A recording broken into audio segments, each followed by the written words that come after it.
Salut tout le monde, c'est Gis, merci de me retrouver sur Coach Perso Déco. Aujourd'hui, nouveau tuto et dans ce tuto, on va s'intéresser à ceci. En l'occurrence, on va enduire la face de mur. Alors certes, vous allez me dire, avec Gigi, c'est toujours de l'enduit, il y a toujours de l'enduit. Oui, on va faire de l'enduit, mais vous allez voir avec un outil que l'on n'a pas vu sur la chaîne. L'outil en question, le voici. Il s'agit d'un platoir. Alors ici, lame inoxydable, 12 cm de largeur, 28 cm de longueur, 0,6 mm d'épaisseur. C'est ce qu'on appelle un platoir usuel, mais c'est surtout un platoir avec un toucher de lame qui est vachement franc et surtout qui est évidemment très ferme.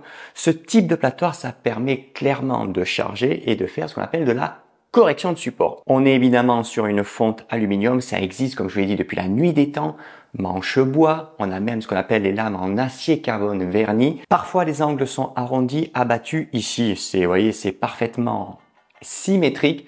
Donc c'est vraiment ce qu'on appelle le platoir usuel et vous allez voir justement dans cette vidéo parce que je vais vous faire en fait globalement la moitié du mur dans un autre épisode. Vous verrez un autre platoir. Alors je suis un coquin, je vous le montre pas de suite à l'écran, mais vous verrez ce qu'on appelle les platoirs de dernière génération qui sont allégés, qui disposent également de lames, mais alors d'épaisseurs différentes. Et quand on sait se servir, alors que ce soit celui-ci ou même les platoirs allégés, on peut faire une super finition. Ici, on va s'intéresser évidemment à l'enduit. Ça sera de l'enduit de lissage fin sur un support qui est déjà ici à base d'enduit. Le but, évidemment, c'est que quand c'est fini, ça soit très très propre, qu'il y ait juste à poncer, passer la secouche et appliquer la peinture. Grande question que l'on peut se poser. Pourquoi finalement ne pas enduire qu'avec la lame à enduire et pourquoi, on va dire tout simplement, apprendre à se servir d'un platoir. Un platoir, ça a des points forts. Il faut savoir qu'on va apprécier évidemment de travailler avec un platoir pour plusieurs raisons. La première, c'est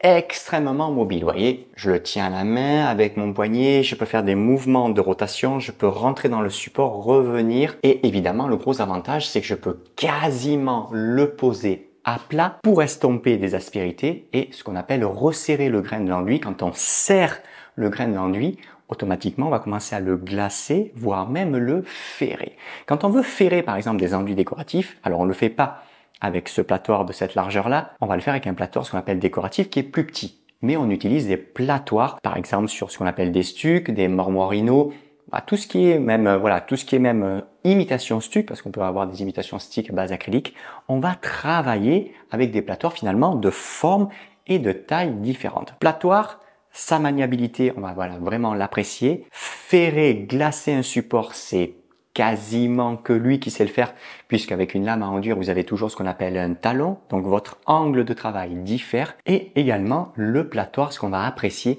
c'est de pouvoir déposer un petit peu de charge. Alors ça, c'est particulièrement valable avec un platoir de 0,6 mm. Étant donné que vous avez une lame avec ce qu'on appelle un toucher franc et un toucher ferme, la lame, elle va vouloir corriger le support et non pas s'en accommoder. Une lame de 0,3 mm, elle va beaucoup plus s'accommoder du support. Avec une 0,3, vous allez plutôt évidemment ratisser. Elle peut ratisser, mais elle déposera toujours un petit peu de charge. Il faut savoir que ça, évidemment, sur des bandes à joints, quand on fait ce qu'on appelle la couche intermédiaire, c'est super puisque vous avez un niveau de charge qui est un petit peu plus important. Et quand vous avez comme ici des faces de mur avec des angles qui sont bien saillants, des angles qui sont bien entrants, on va dire, pas particulièrement des formes un peu biscornues, vous allez pouvoir évidemment vous approcher au plus près comme ici des angles entrants, des cueillis, pour faire ce qu'on appelle de la petite correction sans même utiliser parfois de couteau. Plus vous allez travailler, plus le platoir va se centrer et il faut pas penser que c'est justement ça devient un mauvais platoir. Je vous l'expliquerai en cours de vidéo pourquoi ça a un intérêt justement qu'avec le temps, la lame se calme. Si le platoir dispose de points forts, il y a également quelques petits points faibles qui peuvent rebuter. Son poids.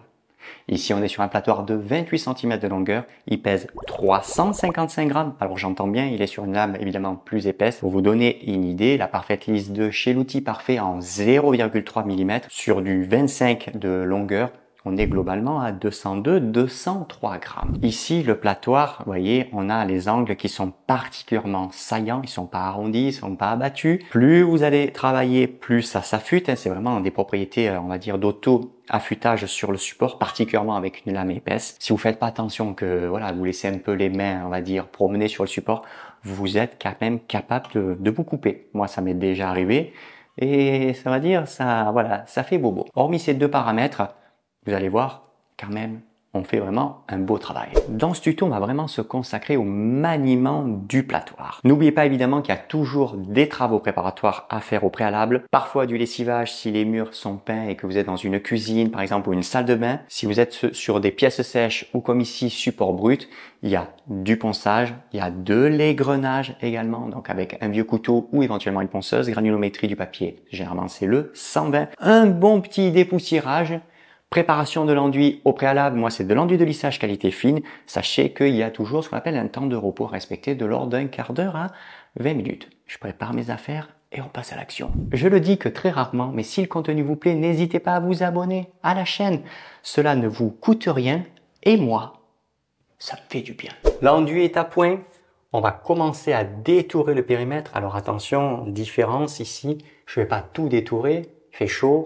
Le support il est brut, ça pompe, ça fait après ce qu'on appelle des surépaisseurs d'enduit qui ne sont pas forcément évidemment très faciles à corriger. Alors en couche intermédiaire, ça passe. En couche de finition, on va quand même éviter. Je vais travailler avec le couteau de 12. Le platoir, il fait office pour l'instant, évidemment de platoir. Là, je cale bien. On évite évidemment de faire des manques, on évite de faire sautiller bien sûr la lame à enduire. Ici, sale, on n'en veut pas de ça. Hop. On estompe et après, vous voyez, quand on veut estomper, j'enlève les doigts, je le tiens au niveau du manche et gentiment, je me tiens à l'horizontale et vous voyez, regardez, là c'est pareil, vous voyez l'aspérité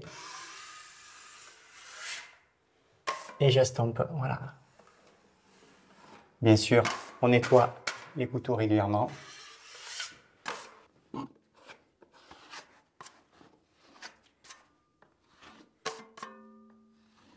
Vous l'aurez remarqué, je n'ai pas de plainte, c'est volontaire, il va y avoir des plaintes en bois, donc les plaintes en bois, évidemment, elles viendront dans un dernier temps. Je m'emmerde pas, entre guillemets, à travailler avec des plaintes au milieu, ça fait moins propre. Donc les plaintes en bois, vous le verrez, d'ailleurs, ça fera l'objet d'un tuto, pose de plainte en bois et mise en peinture pour l'occasion. J'ai changé, j'ai pris ce qu'on appelle un couteau stuccateur, c'est un couteau Vitso. Vous voyez, là, on a 19 cm de largeur, c'est un des plus larges avec un du marché. Et regardez, c'est bien pratique parce que ça me permet de faire ceci. De charger, d'attraper, voyez, mon enduit et surtout de charger comme là mon platoir. En sachant qu'on est sur un platoir de 28, on charge pas ici à bloc, on charge pas ici à bloc puisque vous allez faire ce qu'on appelle immédiatement un cordon. Pour vérifier si votre enduit a une bonne tenue. Trop fluide, pas assez fluide, regardez bien, je fais ça, ça doit pas aller par terre. Voilà. Je viens, je vais commencer à poser. Alors là, je n'ai pas de plainte. Sachez que vous, si vous avez pour X raison la contrainte de la plainte, on ne démarre jamais à zéro d'une plainte. Parce que là, quand vous allez poser, vous allez faire ce qu'on appelle un pâté. Vous voyez, regardez, moi, je me tiens, voilà, à distance. Je commence à monter, vous voyez. Donc, il y a un petit peu de charge. Je suis parti de suite pour venir, évidemment, le plus à plat possible. Je reprends. Platoir de 0,6, donc on est vraiment sur ce qu'on appelle un toucher ferme. C'est vraiment vous qui allez contrôler évidemment votre travail. La lame, elle s'accommode pas du support. Regardez. Là, premier passage, on est propre. Je viens à côté, je recharge, je pose. Regardez, au fur et à mesure que je pose, en fait, je monte. Ce qui permet en fait de déposer l'enduit, mais attention, on dépose en laissant un petit peu de charge. Alors là, vous voyez, regardez, je monte pour avoir des travées, ce qu'on appelle régulières. Alors j'y vais doucement, hein, je me presse pas, hein, il n'y a que les citrons qui sont pressés, pour que vous puissiez bien voir la gestuelle. Je vais me décaler volontairement, c'est pour vous le montrer. Je pose. Si je décide évidemment de ce qu'on appelle ratisser, donc je vais partir à 45 degrés. J'ai encore de l'enduit et je suis pourtant évidemment à la même hauteur de travée. Globalement, avec une même quantité d'enduit, forcément je fais plus de chemin. Mais observez un petit peu, on le voit à la lumière rasante. Là, on voit pas le fond. Mais là, on a quand même justement l'effet de transparence. Si j'ai l'effet de transparence, c'est que tout simplement, je ne dépose pas assez d'enduit. Si je dépose pas assez d'enduit, si c'est un ratissage, ce qu'on appelle tirer à zéro, c'est pas très grave. Mais si c'est pas ce qu'on recherche, parce qu'on a de la correction à faire, quand vous aurez terminé, il vous manquera clairement de l'enduit. Je redépose, vous voyez, voilà, de l'enduit. Je me mets à côté. Donc, superposition de travées. Vous voyez, regardez, je pose et je pars vers le haut. Là, j'ai quasi plus rien. Je reviens là sur ce que, entre guillemets, c'est pas une connerie que j'avais fait, mais voilà, c'était pour vous le montrer. Là, il me reste un petit peu d'enduit, donc je le pose.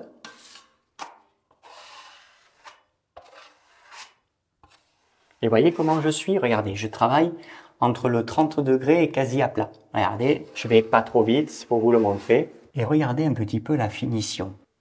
On est très très propre. Et pour échanger évidemment avec pas mal de monde, il y en a quand même encore beaucoup que le platoir, ça donne ou des boutons ou que ils n'ont pas l'habitude et veulent pas travailler avec. Pourtant, je peux vous dire que voilà, on va continuer. On peut faire un très très beau travail au platoir. Il faut juste être vigilant avec le platoir. Ici, on est sur des angles qui sont saillants. Donc, je veux dire, quand j'appuie, ça mord. Plus vous allez travailler, plus votre platoir évidemment va s'affûter et également plus vous allez travailler, plus votre platoir va se courber puisque l'acier inoxydable va prendre une certaine forme. Pensez bien que s'il se courbe, c'est pas un mauvais platoir. Au contraire, c'est un très très bon platoir puisque vous avez vu le mouvement de rotation que j'ai avec mon poignet. Si lui, il est déjà évidemment courbé, mon mouvement de rotation de mon poignet, j'ai moins de chemin à faire. Et ça, le nerf carpien, évidemment, avec le temps, il va vous dire merci. Donc, il faut y penser. Là, on avait la superposition, donc je pose. Maintenant, on va descendre, puisqu'évidemment, ça peut paraître comme ça ne ressemble à rien. Vous voyez, on descend quasiment avec plus d'enduit. Là, on vient faire ce qu'on appelle la transition. Vous voyez, regardez, je suis presque à plat. Et là, je vais rentrer dans mon travail. Ici, je descends, je descends, je descends, je descends. Et là, je reviens rencontrer évidemment ma précédente travée. Quand on est à l'aise, on n'a pas besoin de venir prédisposer ici, de poser la lame. Vous voyez, regardez, j'ai mis mon enduit. Donc, je pars d'en haut. Là, vous voyez, j'ai presque plus d'enduit. Je finis. Je tourne. Je récupère un petit peu. Vous voyez, je chasse. Je chasse, en fait, pour venir rentrer, on va dire, à peu près 10 cm sur la travée précédente. Alors, il faut savoir qu'avec un platoir, on peut rentrer un petit peu plus. Comme je vous l'ai expliqué, il est plus maniable.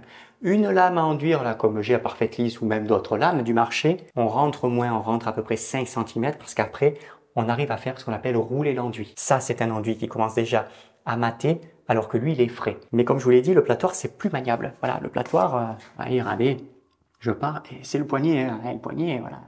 Entre guillemets, on en fait ce qu'on en veut. Donc là, je pars, je viens, et vous voyez, regardez, je chasse, et je sors, hop, avec un petit coup de poignet. Quand on regarde, on est propre, et globalement, vous voyez, on n'a pas de bulle. Alors ça, c'est pas parce que c'est moi qui enduis, hein. C'est tout simplement parce qu'on a laissé reposer l'enduit. C'est très important. Il a dégazé tranquillement. Alors évidemment, il fait moins le coquin sur le support. Ici, pareil, regardez, vers le bas. Je chasse vers l'extérieur. On vérifie, voilà. Là. Et une petite rayure, on s'en débarrasse. Vous voyez, quand on veut sortir, on part à droite. Hein. On part sur une zone où il n'y a pas d'enduit. On est vraiment chouette et on parle d'un platoir, somme toute, classique, en 0,6. Hein. Amusez-vous à mettre une lame de 0,6 sur justement une lame à enduire. Vous allez voir, c'est de suite pas la même musique. Hein. On passe à côté, il me reste un petit peu d'enduit. L'avantage du platoir, là, je suis sur des angles symétriques, donc on n'est pas sur des angles abattus. Vous voyez, je peux repartir un petit peu de plus haut. Là, je m'aperçois qu'il y a une petite ânerie. La petite ânerie, vous voyez, je vais arriver avec mon petit platoir. Voilà, je vais la corriger, cette petite ânerie. Voilà, sans avoir besoin, évidemment, de faire appel de nouveau à un couteau. Vous voyez, regardez, là, c'est serré, hein. On pose.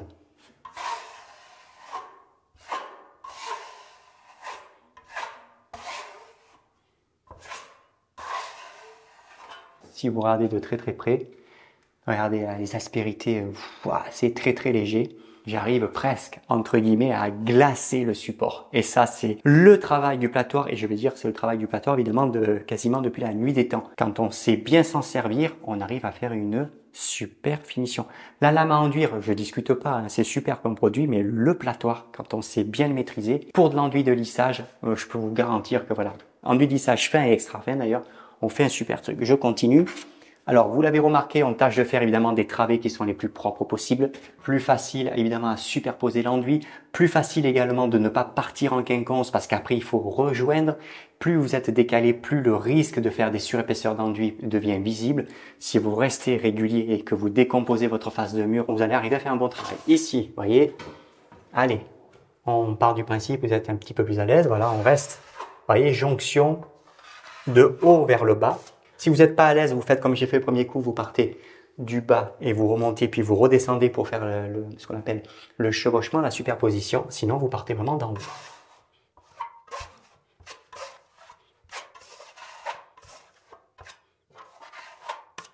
Là, les aspérités. Vous voyez, je peux repasser dessus vraiment à plat. Ça, c'est vraiment une des propriétés, évidemment, du platoir. C'est de venir reprendre un travail alors que l'enduit est en train de mater. Ça, c'est parce que vous avez vraiment ce qu'on appelle un dégagement, voilà, de lame, puisque, par définition, c'est qu'une lame à enduire, il n'y a pas de sabot. Vous voyez, pour la correction, vous êtes à plat. Pour déposer de l'enduit, vous êtes également à plat. Dès que vous passez à 45, vous ratissez. Ici, c'est pas le but. Allez, je chipote. Supposons, il y a une petite aspérité. Regardez, si on veut l'éliminer, on nettoie le platoir. D'ailleurs, le nettoyage du platoir et plus largement des outils se fait régulièrement, particulièrement en été. Ça fait des boulettes d'enduit dur et ça vient contaminer votre enduit propre. La lame est légèrement humidifiée. Vous voyez, regardez, c'est rien, hein. Allez, j'ai fait le chipoteur. On vient, on pose, on rentre. Et là, vous voyez, regardez, c'est terminé. Il n'y a plus rien. Et ça, c'est vraiment une des propriétés du platoir. C'est-à-dire que je suis capable de re-rentrer là dans mon support juste en humidifiant. Il faut savoir qu'avec la lame à enduire, c'est plus délicat. Généralement, il faut faire une action de pulvérisation pour faire ce qu'on appelle un voile d'eau pour que ça glisse. Mais là, comme je vous ai expliqué, c'est plus maniable.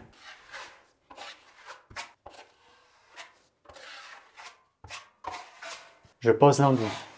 Je rentre à peu près voilà, entre 6 à 8 cm. Je fais ce qu'on appelle la transition. Ici, je m'écarte pour faire ce qu'on appelle une travée la plus homogène possible.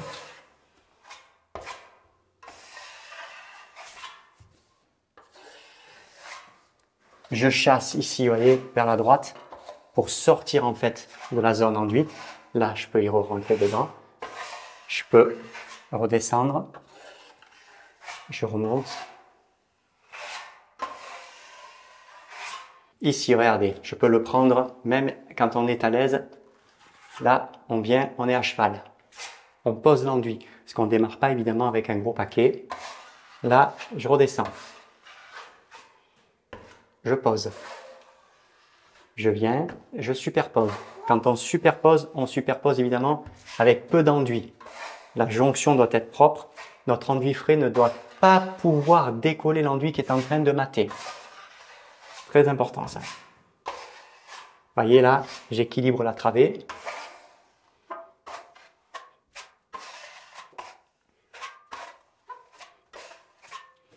Ici, on a une aspérité. Là, on voit qu'il y a un creux. Là, il y a un creux. Donc, le creux, on va le corriger. Je pose. Voyez, là, donc j'étale mon paquet. Je peux, vous voyez, reprendre un petit peu. Je descends. Alors là, j'ai une correction. Hein. Donc, vous voyez, regardez la correction, je travaille plutôt à plat. Regardez. Ça, là, signe, ça trahit la présence d'un creux. On vient, on me place de l'enduit. Là, même chose, un petit creux.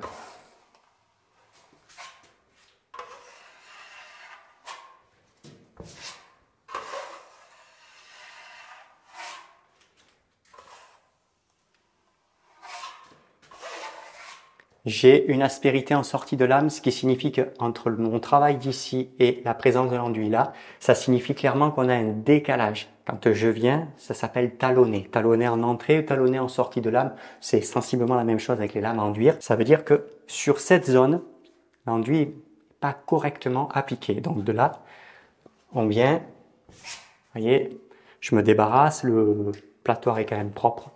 Je vais recontrôler, on voit que ça démarre d'ici, donc là c'est reparti.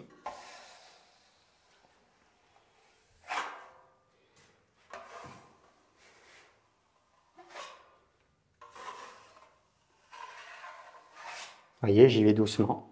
Et là, j'ai corrigé. Qu'est-ce qui s'est passé? Ici, j'avais laissé un tout petit peu trop de charge. Alors attention, vous voyez, ça, ce sont ce qu'on appelle des vaguelettes. Les vaguelettes, c'est normal. Elles sont présentes pour deux raisons. Et d'une, elles apparaissent dès l'instant où on laisse un petit peu de charge. Et quand on vient superposer, ici, clairement, on est, vous voyez, regardez, plaque de plâtre. Et je dois être pile quelque part dans un axe de bord aminci. Ce qui signifie que, ouais, peut-être qu'on... Ouais, on doit le voir peut-être par là, la lumière. Mais là, on est sur un axe de bande à joint. Donc, forcément, il faut que je laisse un petit peu plus de matière. C'est ce que je suis en train, justement, de faire. Donc, tout ça, là, la petite, voyez, petite vaguelette, là, c'est pas méchant. Voilà. Voyez, la vaguelette, elle ne disparaîtra pas.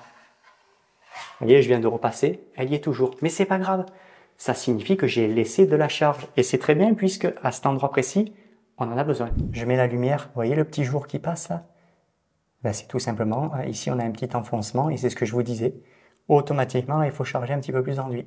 Alors ici, on pose, vous voyez, l'enduit à différents endroits pour décharger, puisqu'on a besoin de laisser un petit peu de matière. Donc il nous faut ce qu'on appelle un repère visuel.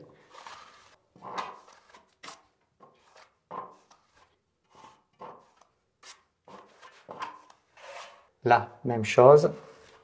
On part hors du périmètre, hein, comme je vous l'ai dit, évidemment, on ne vient pas démarrer, charger, vous voyez, on ne part pas là-haut. Hein. Vous déchargez, après rien ne vous empêche de rejoindre, vous voyez, le haut du plafond, ça c'est pas un souci. Si vous avez une nécessité, moi j'ai une nécessité puisque là j'ai une correction à faire. Donc là, vous voyez, je pars, là je descends, j'estompe. Là, une petite correction, voilà, gentiment au niveau du plafond. On recharge, vous voyez, on met globalement son enduit à peu près au milieu de son platoir.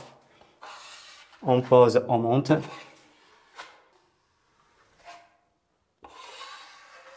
Rien ne m'empêche évidemment de partir, vous voyez, dans l'autre sens, hein, quand on est à l'aise. Et l'avantage, il est là, c'est qu'on peut presque poser son enduit où on veut avec un platoir. Quand on maîtrise bien le platoir.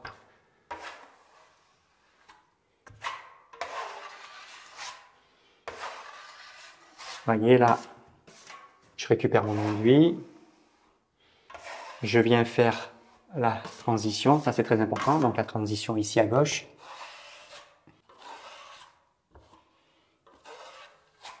Vous voyez quand vous avez besoin de poser, hop, un petit coup sec. Première partie, face de mur, platoir traditionnel laminox 0,6 mm d'épaisseur. Regardez, c'est bien propre. Je vous dis, là, c'est juste un petit coup après de papier vert et sous-couche et avant on ferme. On est vraiment, voilà, on est vraiment sur du beau travail, de la belle finition. La première partie de notre tuto est désormais terminée. Le temps de me rincer, de me débarbouiller. Je vais passer évidemment à l'application de l'enduit avec un autre platoir. Alors, je vais vous le montrer. C'est celui-ci, c'est entre guillemets pour mettre l'eau à la bouche. Platoir évidemment très allégé. Et vous allez voir, là on est en lame de 0,3. On arrive à faire un super travail. À bientôt tout le monde.